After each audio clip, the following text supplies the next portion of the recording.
जी हाँ दोस्तों, आप तो जानते हैं कई सालों से खेसारी लाल यादव जी के बीच में और प्रदीप पांडे चिंटू जी के बीच में विवाद चलते आ रहा है। जैसा कि आपको बता दें कि अगर प्रदीप पांडे चिंटू जी के पिता के सामने अगर खेसारी लाल यादव जी का कोई गाना गा दे तो उन्हें कैसा महसूस होगा। तो क्या है, वीडियो की पूरी जानकारी अगर जानना चाहते हैं तो वीडियो के लास्ट तक बने रहिए। हेलो दोस्तों, नमस्ते, आपका स्वागत है हमारे यूट्यूब चैनल पे। जैसा कि आपको बता दें कि हमारे भोजपुरी इंडस्ट्री के सिंगर मोनू अलबेला जी ने प्रदीप पांडे जी के पिता के सामने कौन गाना गा दिया, सुनिए आप।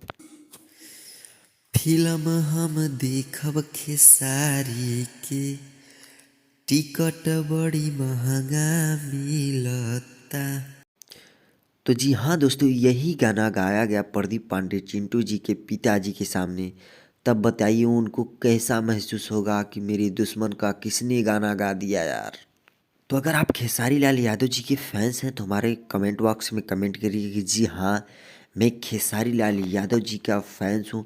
और वैसे ही भोजपुरी के रिलेटेड या खेसारी लाल यादव जी के रिलेटेड इन्फॉर्मेशन पाने के लिए हमारे चैनल को कर दीजिए सब्सक्राइब और बेल आइकन को कर दीजिए प्रेस, ताकि मैं जो भी नया वीडियो अपलोड करूँ उसका नोटिफिकेशन सबसे पहले आप तक पहुँचे। जय भोज।